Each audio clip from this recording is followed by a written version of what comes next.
الحمدللہ الحمدللہ وکفا وسلام علی عبادہ الذین اصطفی والصلاۃ والسلام علی من لا نبی بعدہ وعلی آلہ وصحبہ ومن نہا نحو اما بعد اعوذ باللہ السمیع العلیم من الشیطان الرجیم بسم اللہ الرحمن الرحیم قل ان صلاتي ونسكي ومحياي ومماتي لله رب العالمين لا شريك له وبذلك امرت وانا اول المسلمين صدق الله ومولانا العظيم وصدق رسول النبي الكريم ونحن على ذلك لمن الشاهدين والشاكرين والحمد لله رب العالمين. السلام علیکم ورحمۃ اللہ وبرکاتہ. ہر قسم کی حمد و ثنا کے لائق اللہ جل شانہ کی ذات عظیم ہے اور بے بہا درود و سلام محمد رسول اللہ صلی اللہ علیہ وآلہ وسلم پر اور آپ کی آل اور اصحاب پر. برادران اسلام، اللہ تعالیٰ کا بہت بڑا فضل ہے اہل اسلام پر کہ اس نے ہمیں اپنے دین کا صحیح راستہ دکھایا. ہم پر اللہ تعالیٰ نے یہ بہت بڑا احسان فرمایا. اس نے ہماری طرف محمد صلی اللہ علیہ وسلم کو رسول بنا کر بھیجا. آپ نے وہ دین مسلمانوں کو دیا ہے جو انسانی فطرت کے عین مطابق ہے، جس میں کوئی مشکل نہیں ہے، جس میں کوئی تنگی نہیں ہے. انسانی زندگی کے مسائل جو ہیں ان کو نہایت آسان طریقے سے لوگوں کے اوپر لاگو کیا ہے. اس میں فرائض کم، واجبات کم، زیادہ تر استحباب، استحسان اور نوافل کو رکھا ہے تاکہ لوگ آسانی کے ساتھ اس دین پر عمل کر سکیں. اور لوگوں کو جب ہم دیکھتے ہیں تو وہ ان اعمال کو خوشی خوشی بڑی مسرت کے ساتھ، بڑی محبت کے ساتھ سر انجام دیتے ہیں. ابھی آپ دیکھیں گے کہ چند دن کے بعد عید الاضحیٰ آ رہی ہے اور آپ دیکھتے ہیں معاشرے کے اندر بڑی چاہت کے ساتھ، محبت کے ساتھ، بڑی الفت کے ساتھ لوگ قربانیاں خرید رہے ہیں اور یہاں بڑی محبت کا مظاہرہ کر رہے ہیں. ہر شخص دوسرے سے بڑھ کر قربانی کرنے کے لیے تیار ہے اور بڑی بڑی قربانیاں اس دن کی جاتی ہیں. پورے عالم اسلام کو دیکھیں تو دنیا میں بالکل ایک انفرادی حیثیت ہے مسلمانوں کی. پوری دنیا میں، ہر ملک میں، ہر قوم میں، ہر جگہ سنت ابراہیمی پر عمل ہوتا نظر آئے گا اور یہ انفرادیت بڑی عام ہے پوری دنیا کے مقابلے میں. اس لحاظ سے دیکھا جائے امت مسلمہ کے اندر دین پر عمل کرنے کا جذبہ بہت زیادہ ہے، نظر آتا ہے. لیکن ایک بات یا ایک پہلو دوسرا بھی ہے اس کا. عمومی طور پر دیکھا یہ گیا ہے کہ جتنی بڑی بڑی قربانیاں کی جا رہی ہیں، جس شوق، جس عشق، جس محبت کے ساتھ یہ عمل ہو رہا ہے، اس محبت کا ذرہ برابر بھی اثر انسانی زندگی پر نہیں ہے، مسلمانوں کی زندگی پر نہیں ہے. یہ ایک ایسا عمل جس کو سنت ابراہیمی کہا گیا ہے، اس کو کرنے کے لیے ہماری قوم کے جذبات بہت زیادہ ہیں. بڑی محبت سے یہ کام کر رہے ہیں، لاکھوں کی قربانیاں خرید کر رہے ہیں. لیکن جو فرائض ہیں، جو اللہ اور اس کے رسول نے فرائض مقرر کیے ہیں، اس سے ہمارا دامن بالکل تہی ہے، تہی دامن ہے ہم لوگ. نماز فرض ہے، آپ دیکھیں گے کہ ایک آدمی سارا سال نماز نہیں پڑھے گا، قربانی بہت شاندار کرے گا۔ آپ دیکھیں گے کہ زکوٰۃ فرض ہے، عشر فرض ہے، آپ انگلیوں پر گن سکتے ہیں کتنے لوگ ہوں گے جو یہ کام کریں گے۔ اس فریضے کو بالکل بھول چکے ہیں لوگ، نہیں کریں گے، قربانی بڑی کریں گے۔ آپ اس طرح ایک ایک چیز گنتے جائیں، دیکھتے جائیں کہ فرائض اور نبی کریم صلی اللہ علیہ وسلم کی قربانی سے بھی زیادہ اہمیت کی عمل سنتیں ترک کر دی گئی۔ مسلمانوں کا معاشرہ ان چیزوں سے خالی ہے۔ انسانی زندگی میں ان لوگوں کو دیکھ کے غور کریں، پھر پتہ چلے گا کہ یہ تضاد جو ہے سوچ کا، فکر کا، عمل کا، یہ تضاد یہ کیوں پیدا ہو گیا؟ اس کی وجہ صرف بے علمی ہے، اس کی وجہ صرف سیرت رسول سے دوری ہے۔ نبی کریم صلی اللہ علیہ وسلم نے جو ہمیں دین دیا ہے اس کی بنیادی جو اغراض و مقاصد تھے، جو بنیادی فرائض تھے، واجبات تھے، وہ ہم ترک کر چکے، اور یہ نمود و نمائش کے طور پر ہم نے قربانی کرنا سیکھ لیا۔ حالانکہ قرآن مجید میں یہ بات واضح کی گئی ہے کہ کسی اس شخص کی قربانی مقبول نہیں ہے جو پرہیزگار نہیں ہے۔ صاف الفاظ میں قرآن نے بیان کیا ہے کہ جو شخص پرہیزگار نہیں ہے، متقی نہیں ہے، اس کی قربانی مقبول نہیں ہے۔ متقی کون ہے؟ یہ بات بھی تفصیل قرآن مجید میں بیان کی گئی ہے، حدیث میں بیان کی گئی ہے۔ نبی کریم صلی اللہ علیہ وسلم کی سیرت گواہ ہے اس پر۔ اس لیے ہر وہ شخص جو قربانی کرتا ہے اسے چاہیے ذرا سوچے، پورا سوچے کہ وہ قربانی کیوں کر رہا ہے۔ کیا صرف گوشت کھانا مطلوب ہے؟ اگر صرف گوشت کھانا مطلوب ہے تو یقین کو مان لیجئے، یقین کر لیجئے کہ یہ قربانی نہیں ہے۔ اس سے بہتر ہے کہ آپ بازار سے گوشت خرید کر کھا لیں۔ قرآن مجید میں بھی یہ بات کہی گئی ہے، اللہ تعالیٰ نے اپنے پیارے پیغمبر سے مخاطب کر کے فرمایا ہے، قُلْ إِنَّ صَلَاتِي وَنُسُكِي وَمَحْيَايَ وَمَمَاتِي۔ ان الفاظ میں ایک مومن کی زندگی کا مقصد بیان ہوا ہے۔ مومن کی زندگی کا اصل منہج کیا ہے، اس کا مقصد کیا ہے، ایک مومن آدمی نے زندگی کو کس طرح گزارنا ہے۔ اس طرح اس لیے فرمایا ہے نبی، ان لوگوں سے کہہ دو کہ بے شک میری نماز، میری قربانی اور میرا جینا اور میرا مرنا للہ رب العالمین، اللہ رب العالمین کے لیے۔ یعنی جب بھی ہم کوئی کام کریں تو اس میں جو ہمیں نیت کرنی ہے وہ اللہ ہی کے لیے کرنی ہے، خالص اللہ کے لیے، اور پھر اس کے بعد وہ طریقہ اختیار کرنا ہے جو نبی کریم صلی اللہ علیہ وسلم نے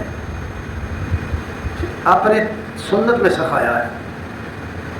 جس طریقے پر وہ عمل نبی کریم صلی اللہ علیہ وسلم نے کیا ہے اس طریقے پر اسے کرنا ہے۔ اس لیے قرآن مجید میں یہ بات بیان کی گئی ہے، سورہ المائدہ کی آیت نمبر 27 میں یہ بات فرمائی۔ یہاں میں ایک بات اور عرض کر دوں کہ یہ قربانی کا تصور جو ہے، اس دور میں ہمارے زمانے میں کچھ لوگ اس طرح کے بھی ہیں جو قربانی کرنے کو مال کا ضیاع سمجھتے ہیں۔ ان کے خیال میں اس کی کوئی ضرورت نہیں ہے۔ ان کے پاس جو دلائل ہے وہ دنیا داری کے دلائل ہیں، دینداری کے نہیں، دنیا داری کے دلائل ہیں۔ مثلا وہ سمجھتے ہیں کہ اتنے جانور جو لاکھوں میں ذبح کر دیے جاتے ہیں، ان کا گوشت ضائع کیا جاتا ہے، ان کی کھالیں ضائع کی جاتی ہیں، اتنا پیسہ برباد کیا جاتا ہے، بہتر ہے کہ یہ پیسہ سارا غریبوں پر لگا دیا جائے۔ اس طرح کی ان کی سوچ ہے۔ لیکن قربانی کا فلسفہ جو ہے وہ بنیادی یہ ہے کہ انسان کو جب اللہ نے پیدا کیا ہے تو اس دنیا کے سب اسباب اس کے اختیار میں نہیں دیے۔ انسان اپنی زندگی میں قدم قدم پر بہت ساری چیزوں کا محتاج ہوتا ہے۔ بعض بات ایسا ہوتا ہے کہ آدمی بیمار ہو گیا، اتنا بیمار ہو گیا کہ حکیموں ڈاکٹروں نے اسے لا علاج کرا دے دی، یا کوئی اور مصیبت آ گئی جو ٹالے نہیں ٹلتی۔ اس حالت میں جب انسان پر مصیبت آتی ہے اور کوئی اسباب کسی قسم کے نہیں ملتے تو فطری طور پر اس کی توجہ اس ذات کی طرف ہو جاتی ہے جس کے متعلق وہ یہ گمان رکھتا ہے کہ وہ بلا اسباب بھی میری مدد کر سکتا ہے۔ قربانی کا اصل تصور یہاں سے نکلا ہے، اور پھر اس کے لیے جس کے متعلق وہ یہ سمجھتا ہے کہ بلا اسباب بھی وہ میری مدد کر سکتا ہے، اپنی ہر چیز قربان کرنے کے تیار ہو جاتا ہے۔ اقوام عالم کے حالات پڑھو، قربانی کی تاریخ پڑھ کر دیکھو، آپ کو نظر آئے گا کہ اس کی رضا کے لیے لوگوں نے جانور ذبح کرنا تو درکنار، بچے بھیڑ چڑھا دیے، بچوں کو قربان کر دیتے تھے۔ یہ اصل تصور یہ ہے۔ مصیبت کے وقت جو کام آتا ہے، جب اسباب ختم ہو جاتے ہیں، جو اسباب پیدا کرتا ہے اس کی رضا حاصل کرنے کے لیے، اس کی خوشنودی حاصل کرنے کے لیے اپنی ہر پیاری سے پیاری چیز کو قربان کرنے کا تصور قربانی کے پیچھے ہے، اس کے بیک پر ہے۔ یہی وجہ ہے کہ جب حجاج کا ہم جاتے ہیں نا تو وہاں قربانی کرنا واجب ہے۔ مناسک حج میں قربانی واجب ہے، لیکن عام لوگوں کے لیے یہ سنت ہے، اور اس کی تاریخ بہت پرانی ہے۔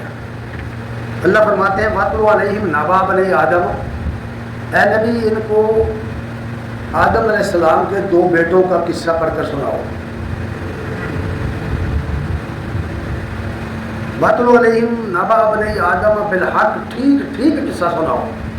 آدم علیہ السلام کے بیٹے حقیقی تھے یا نا حقیقی تھے، اس سے کوئی فرق نہیں پڑتا۔ ہم سب لوگ، پوری انسانیت آدم علیہ السلام کی اولاد ہے۔ بطور مثال یہ بات سمجھا دیجیے، 2 کردار ہیں جو دکھائے گئے ہیں، 2 کردار۔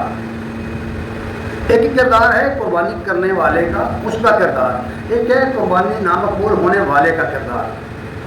2 کردار دکھائے گئے ہیں۔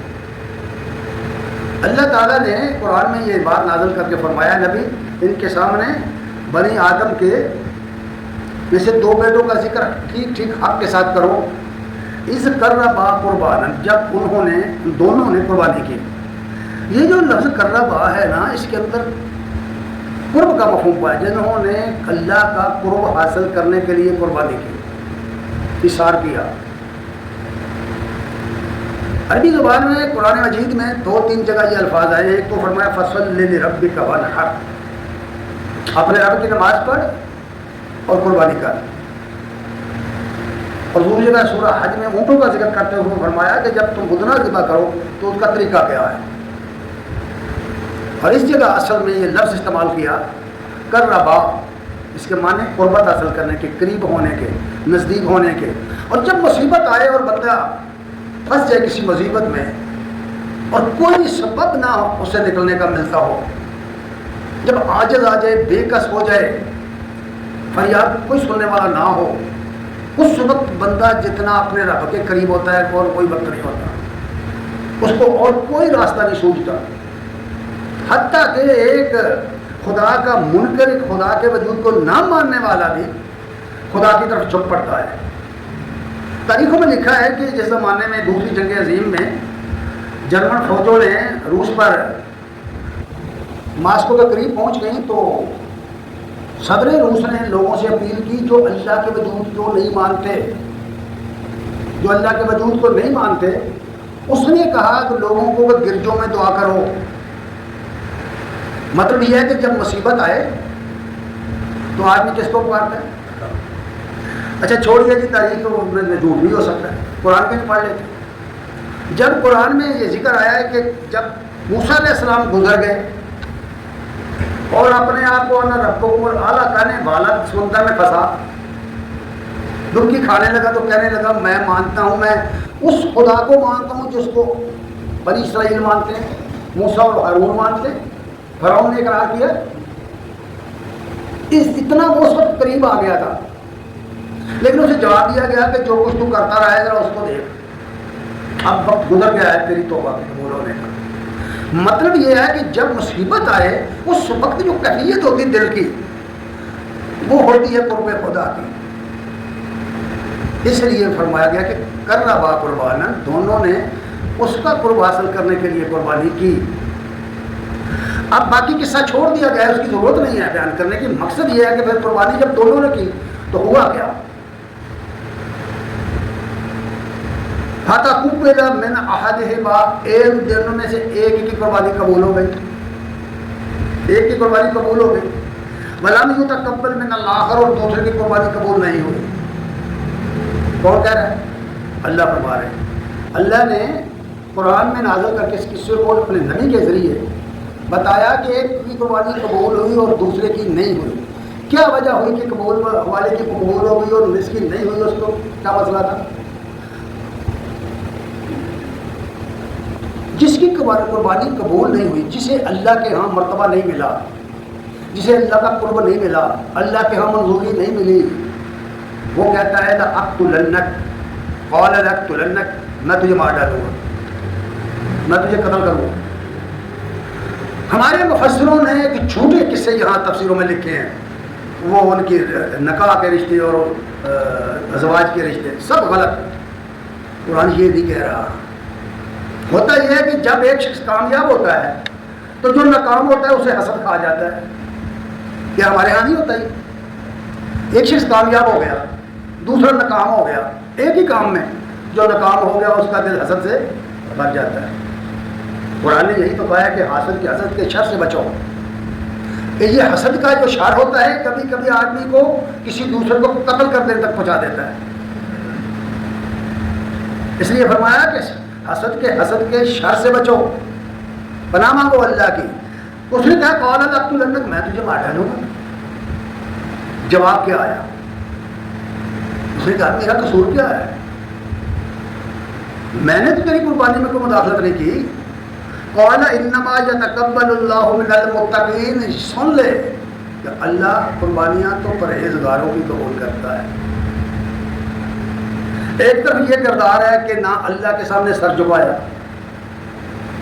مہینے گزر گئے، ہفتے گزر گئے، مہینے گزر گئے، سال گزر گئے، کبھی خیال نہیں آیا کہ اللہ نے ہمارے اوپر نماز فرض کی. کبھی خیال نہیں آیا کہ اللہ نے اتنی دولت مجھے دی ہے، پیسہ دیا ہے، فصلیں دی ہیں، پتہ نہیں کیا کچھ دولت دی ہے. کبھی خیال نہیں آیا کہ اس کی زکوٰۃ ادا کرنی ہے، اس کا حق ادا کرنا. سارا سال نہیں خیال آیا. ایک طرف یہ کردار ہے نا، مسجد میں نہیں جانا، نماز نہیں پڑھنا، اللہ کی کتاب کا مطالعہ نہیں کرنا، نبی کی سیرت کا مطالعہ نہیں کرنا، ساری زندگی یوں گزر رہی ہے. ایک یہ کردار ہے.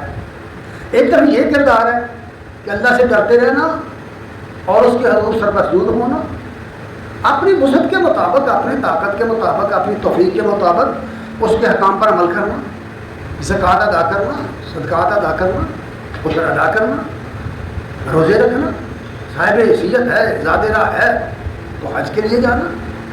یہ جو فرائض ہیں اسلام کے، ارکان اسلام جس کو کہتے ہیں، اگر کسی آدمی کی زندگی میں ارکان اسلام نہیں ہے تو معذرت کے ساتھ وہ اب مسلمان نہیں ہے. اللہ تعالیٰ نے اور اس کے نبی نے ارکان اسلام مقرر کیے ہوئے ہیں. عقیدہ توحید، عقیدہ رسالت اور نبی کریم صلی اللہ علیہ وسلم پر ایمان، اور اس ایمان کے بعد پھر وہ 4 احکام پورے کرنے. اس کے بعد قربانی کی باری آئے گی. اس کے بعد اس لیے جواب یہ دیا گیا کہ قربانی اللہ پرہیزگاروں کی قبول کرتا ہے. پرہیزگار کون ہے؟ آپ متقین کے لفظ کو قرآن سے نکال کر دیکھیں اور آپ کو پتہ چل جائے گا کہ اس کی لسٹ کتنی لمبی ہے. بلکہ سورہ بقرہ کا پہلا رکوع پڑھیں، آپ کو متقین کی صفحہ سامنے آ جائے گی، اور پھر اس آئینے میں اپنے آپ کو رکھ کر دیکھیں کیا میرے اندر وہ ہے؟ میں نے ان شرائط کو پورا کیا ہے؟ میں نے کیا ہے تو پھر قربانی بنتی ہے. اس لیے یہ بات کہی گئی کہ بھئی پہلی بات یہ ہے کہ قربانی اللہ کے قبول ہونے کے لیے بندے کا متقی ہونا، یعنی اللہ کی نافرمانی سے بچنے والا ہونا چاہیے، اس کے حقوق ادا کرنے والا. زکوٰۃ بڑا عمل ہے، صدقات بڑا عمل ہے، نماز پڑھنا بڑا عمل ہے، روزہ رکھنا بڑا عمل ہے، حج کرنا بڑا. یہ اعمال قربانی کرنے سے بڑے عمل ہے. نجات ان کے ساتھ جڑی ہوئی ہے. قربانی تو کر سکتا ہے تو کر لے، نہیں کر سکتا تو نہ کرے. اگر استطاعت ہے اس کے پاس تو کرے، اگر نہیں ہے تو نہ کرے. یہ بنیادی مقصد ہے قربانی کرنے کا، تقوی حاصل کرنا، تقوی والا ہونا. دوسرا مقصد اس کا یہ ہے کہ قربانی کے ذریعے بندہ اپنے اس کے جو فلسفہ ہے نا وہ یہ ہے، یوں سمجھ لیجیے کہ جب وہ سارے کام کر چکا، فرائض سارے ادا کر چکا، جب کہ ان سارے فرائض کا جو اصل منہج اور مطلب ہے وہ رضائے الہی ہے، اور اس کے بعد وہ اس بات پر آ گیا کہ شاید ان کاموں کے کرنے سے اللہ کی رضا ابھی بھی نہیں ملی، تو وہ اس نے اپنے من میں یہ بات سوچی، اس کا جو فلسفہ ہے، تو اس کے لیے اپنا سب کچھ قربان کر دے، اور اس کی علامت یہ مقرر کر دی کہ قربانی کرے۔ اللہ تعالیٰ کی نعمتوں کا جو حق ادا کرنا ہے اس کے بارے میں یہ فرمایا گیا ہے، نامۂ خداوندی کا شکریہ ادا اگر کرنا ہے تو سارے کام فرائض ادا کر کے اب قربانی ہے جو کرے، تیری رضا کے لیے تیرا دیا وہ مال قربان کر رہا۔ مخلوق خدا کے لیے بھی بیک وقت قربانی میں دو باتیں ہیں، اللہ کی رضا بھی یعنی حقوق اللہ بھی، حقوق العباد بھی، حقوق اللہ بھی حقوق العباد بھی، اور تیسری شرط اس میں رکھی گئی ہے سنت نبوی۔ سنت کے مطابق اگر کوئی کام نہیں ہوا یقین مان لیجئے کہ وہ مقبول نہیں ہوگا، کتنا بڑا کام کرے اپنی مرضی سے، اپنی سوچ سے، اگر وہ سنت کے مطابق نہیں، اس طریقے کے مطابق نہیں جو نبی کریم صلی اللہ علیہ وسلم نے مقرر کیا ہوا ہے، تو وہ مقبول نہیں ہوگا، اللہ کے ہاں مقبول نہیں ہوگا۔ قبولیت خداوندی کے ہاں کے لیے سنت رسول کے مطابق ہونا لازم ہے، اور پھر یہ بات بھی قرآن میں ہے، یہ بات قرآن میں ہے، پورا حج آیت نمبر 37 میں یہ بات فرمائی ہے اللہ تعالیٰ نے، لَن يَنَالَ اللَّهَ لُحُومُهَا وَلَا دِمَاؤُهَا، لوگوں اللہ تعالیٰ کو نہ تو جانور کا گوشت پہنچتا ہے، نہ اس کا خون بہانے کی کوئی ضرورت ہے اللہ کو، نہ گوشت ملتا ہے نہ خون ملتا ہے، اللہ کو ان چیزوں سے نہیں غرض، وَلَٰكِن يَنَالُهُ التَّقْوَىٰ، لیکن وہ تو یہ دیکھتا ہے کہ تم کس ارادے کس طریقے سے پور کر رہے ہو، اسے تو تقویٰ کی ضرورت ہے۔ اگر تمہاری زندگی تقویٰ کا نمونہ نہیں بنی تو کرو قربانی، جتنی چاہے کرو، کچھ حاصل نہیں۔ مطلب یہ ہے کہ قربانی کرنے والا آدمی اگر متقی نہیں ہے اور اس نے اپنے تقوی کا اظہار نہیں کیا اپنے عمل میں، قربانی کرنے کا کوئی فائدہ ہی نہیں۔ سچی بات تو یہی ہے نا، حق بات تو یہی ہے، لوگوں کو خوش کرنے کے لیے، لوگوں کا دل رکھنے کے لیے آدمی اس کے اوپر کئی طرح کے بہانے تراشے یا کئی طرح کی رائتیں تلاش کرے، تو وہ تو کیا ہے بھائی، اپنی تباہی کرنے کی ہمیں کیا ضرورت ہے؟ جو حق ہے، جو کتاب اللہ میں ہے، جو رسول اللہ کی سنت میں ہے، وہ تو یہی ہے کہ جو شخص قربانی کا مقصد حاصل نہیں کر پایا اس کی قربانی نہیں ہے، اللہ کو نہ ضرورت ہے گوشت کی نہ خون کی۔ اس لیے یہ بات طے کر دی گئی کہ قربانی کرنے کے لیے سب سے پہلے بندے کو مومن مسلم ہونا چاہیے۔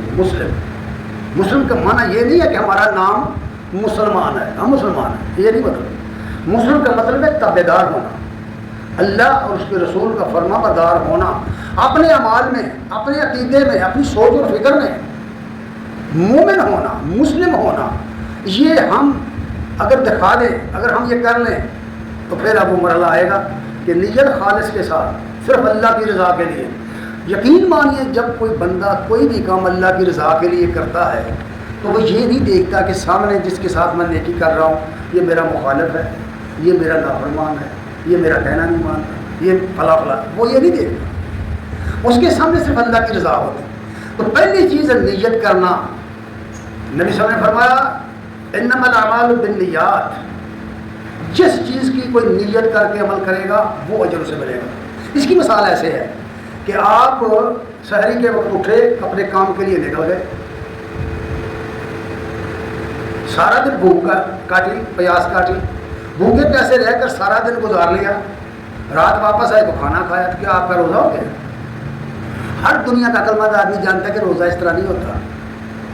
روزہ کے لیے رات نیت کرنا پڑتا ہے کہ میں سحری کے وقت اٹھوں گا، سحری کھاؤں گا سنت کے مطابق، پھر سارا دن سنت کے مطابق دن گزاروں گا، پھر روزہ افطار کروں گا تو روزہ ہوگا۔ سارا دن بھوکا رہ جانے سے روزہ نہیں ہوتا، سمجھے؟ نیت سے ہوتا ہے، ہر عمل نیت سے ہوتا ہے۔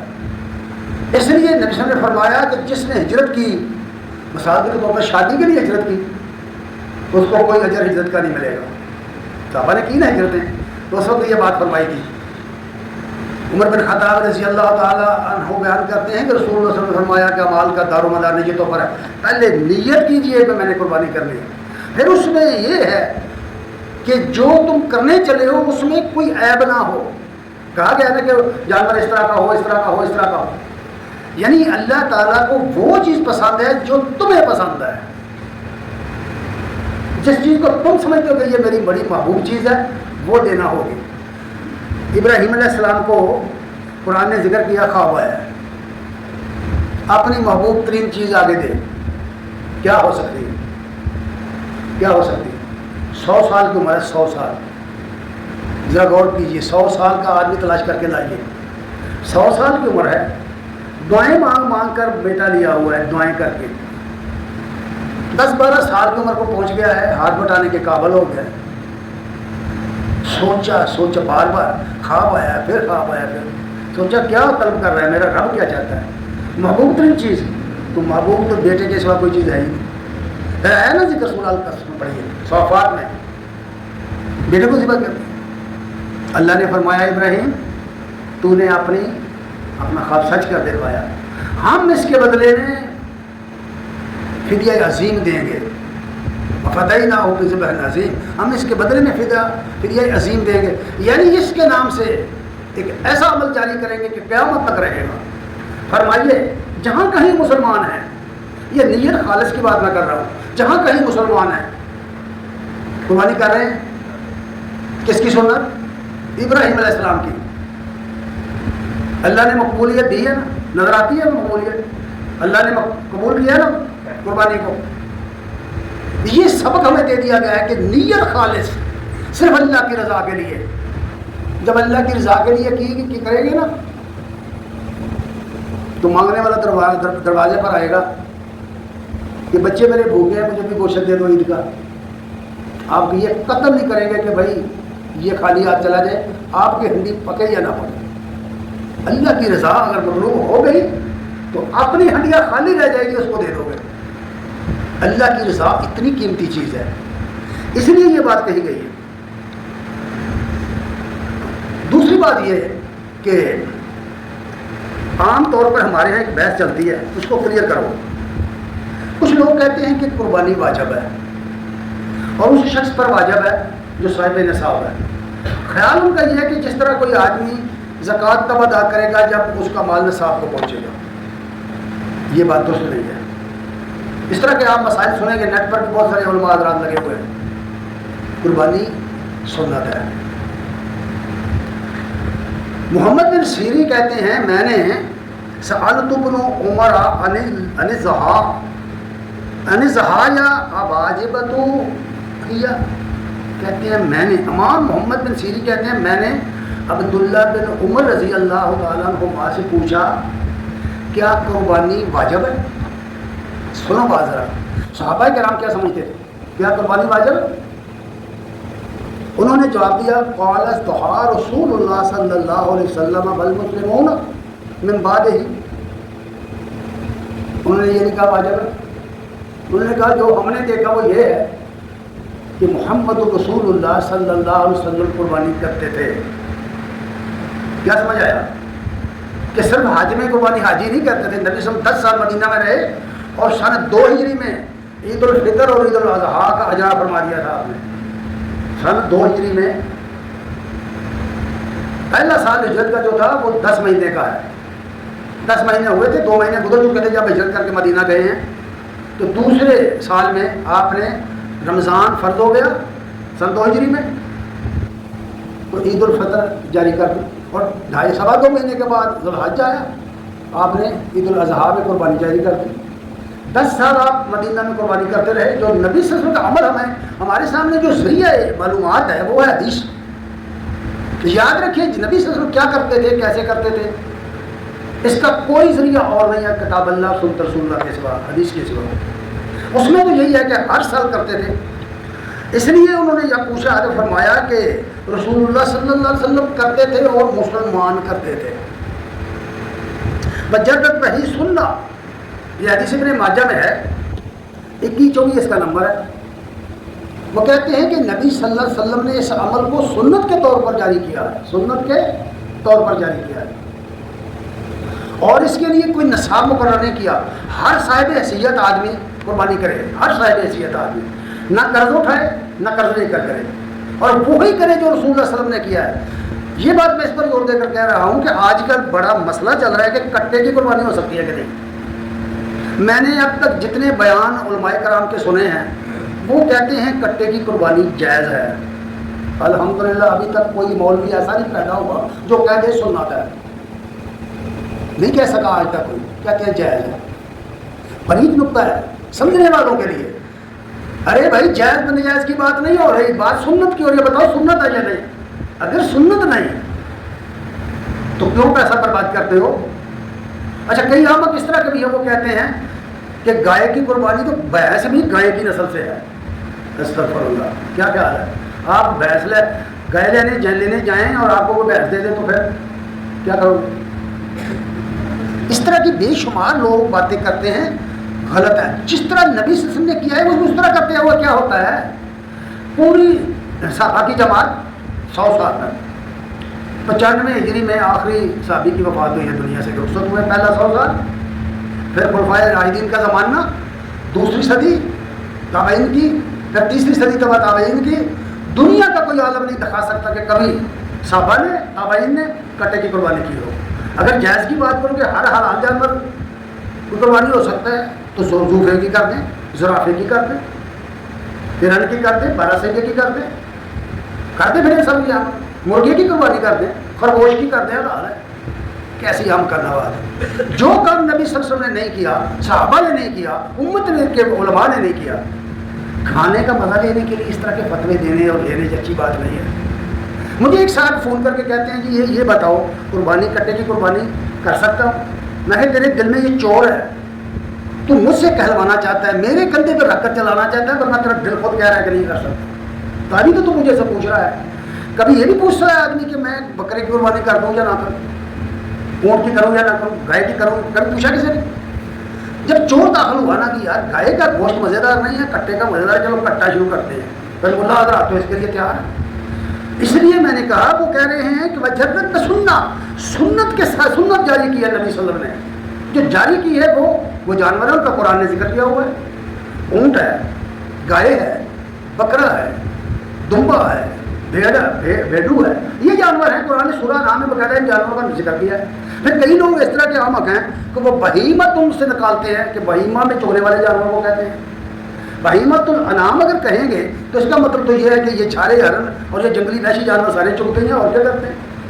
یہ سارے بے زبانی ہیں، بزبان میں سے کون ہے؟ اس لیے یاد رکھیے یہ بات غلط ہے، اس واسطے کہ جو کچھ رسول اللہ صلی اللہ علیہ وسلم نے کیا ہے وہ کیجئے، اور اس بات پر نگاہ رکھیے کہ میں نے وہ کام کرنا ہے اس طریقے سے کرنا ہے جس طرح نبی کریم صلی اللہ علیہ وسلم نے کیا، آپ کے صحابہ نے کیا۔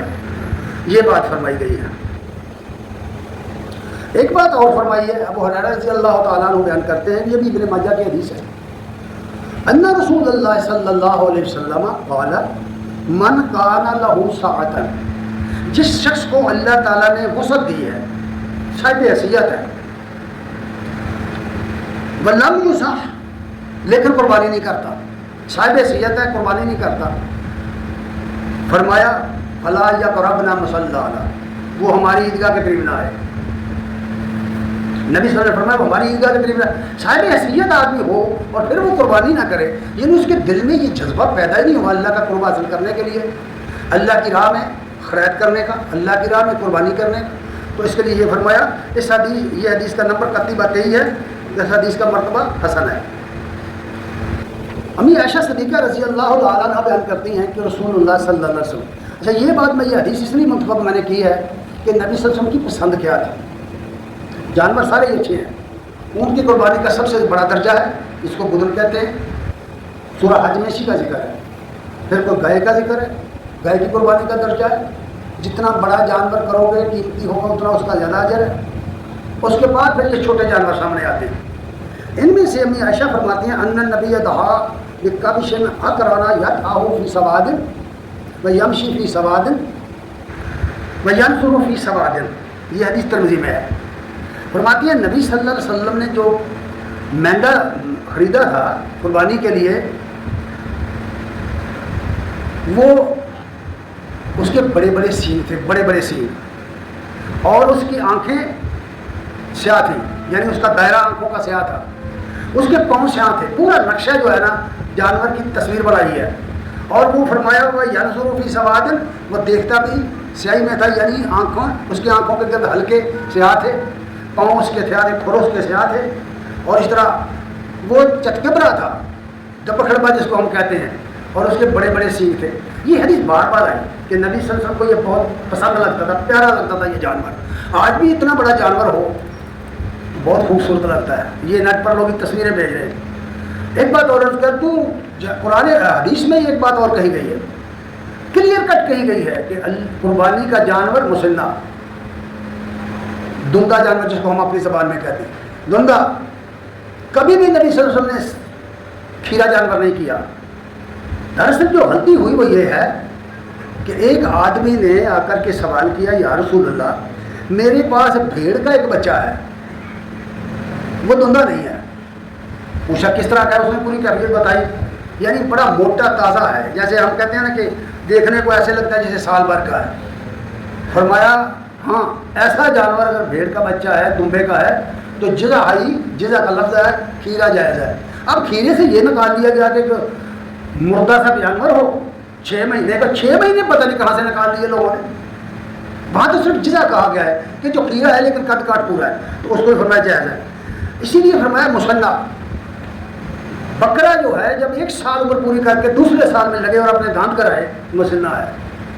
گائے کا بچہ جب 2 سال پورے کر کے تیسرے سال میں جائے تو سنہ ہے. اونٹ کا بچہ 4 سال پورے کر کے 5ویں سال میں جائے تو دانت کرائے تو مسنہ ہے. یہ ہے اصل میں وہ جانور. اور مریل جانور، لسا جانور جس کی ہڈیوں میں گودا نہ ہو، بھائی اس کی قربانی نہیں ہوتی.